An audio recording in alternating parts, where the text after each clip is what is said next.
Hey, hey, beautiful people. How y'all doing today? Your girl is feeling much better today. Y'all know yesterday was a little bit of a hard day, but I am back. You might hear music in the background because somebody is outside jamming. Okay, like they is like seriously jamming.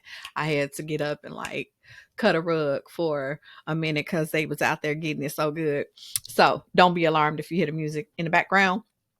But today I wanted to just talk real quick about preparing for 2024 and some of the administrative housekeeping that you should be considering for your business as you get ready to move into the new year. So these are just some of the administrative operational housekeeping items. So I also did a podcast episode on this very thing that I'm about to share with you as well. So if you haven't heard it, head over to leadingfrombehindthescene.com and listen to the latest series on administrative housekeeping as well.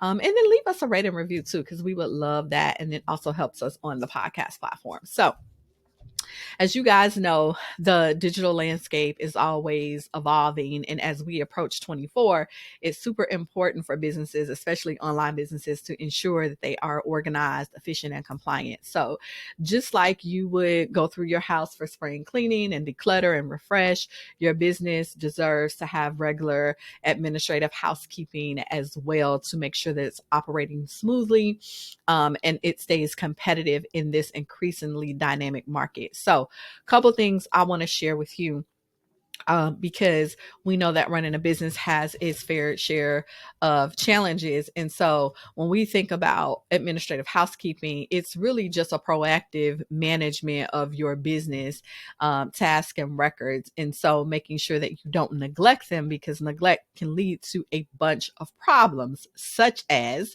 legal issues. In the digital space, laws, regulations, always changing rapidly.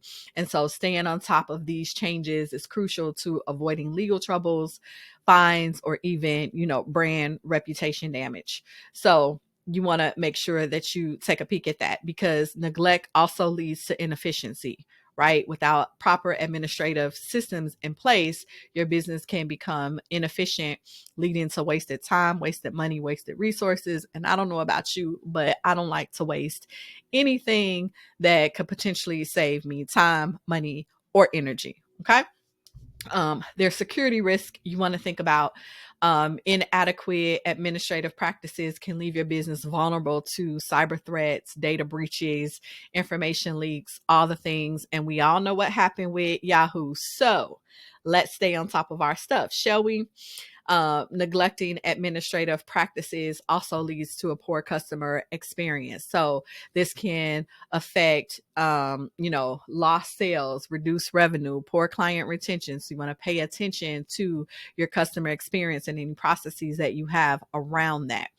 And then last but certainly not least, administrative processes can lead to financial problems. Mismanaged finances leads to cash flow issues, which makes it difficult to invest in growth, innovation, hiring a team, all the things. And if we don't have cash flowing and we're not growing and we're not innovating, then you probably might as well just close the doors, because nobody wants that. So we understand the importance of administrative housekeeping. Let's talk about some steps that you can take in 24. So number one, to ensure your legal compliance, right? Review your privacy policy. Your privacy is paramount in the online world. So you want to ensure that your privacy policy is up to date and complies with the latest data protection regulations, such as the GDPR, which is short for General Data Protection Regulation. That's something the UK, Europe has in place that we have to follow here in the US as well. And then you have the CCPA, which is the California Consumer Privacy Act in the US. This includes you outlining and detailing what data you collect, how you use it, and providing options for people to opt in and opt out. So do not be out here just adding people to your list. Don't be out here just adding people to your stuff and trying to market and sell to them. It is illegal. Knock it off.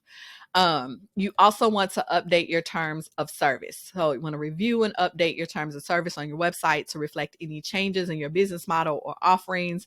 You want to make sure they clearly outline the responsibilities and rights of both of your businesses and your customers. You want to also consider adding dispute resolution mechanisms and jurisdiction details. That is super important because you don't want to have to go to somebody else's city or country to resolve any issues that come up. You also want to comply with e-commerce laws. Your business is in the online space, you're probably e-commerce related because you're selling right across online airwaves, all the things. So you want to make sure that you comply with relevant e-commerce laws in your jurisdiction. This could include providing clear information about your products, your pricing, shipping, return policies, consumer rights, how your checkout process is, making sure that it's transparent, complies with payment, card industry and data security standards. You also want to make sure that you are protecting your intellectual property rights, right?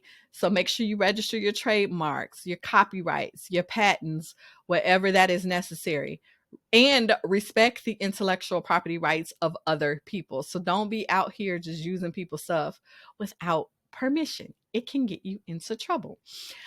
You also want to make sure that you have accessibility compliance. So ensure your website, digital content is accessible for people with disabilities. So you want to comply with the web content accessibility guidelines to provide a more inclusive and user-friendly experience for all your visitors. So talk to your web developer about making sure your website is compliant for people with disabilities. You also want to make sure you have the right licenses and permits, right? Depending on the nature of your business, you might need specific licenses or permits to operate legally. So ensure that you have obtained all of that.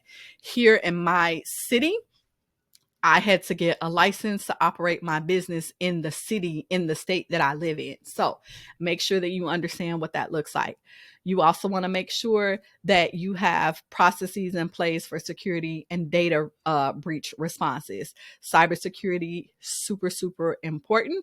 So you want to make sure you implement robust security measures to protect your customer data and your business. So develop a breach response plan to address any potential security incidents promptly and responsibly, right? And then your employee and or contractor compliance. If you have employees or you work with contractors, ensure you're compliant with the labor laws, the tax regulations, and any other legal requirements related to employment.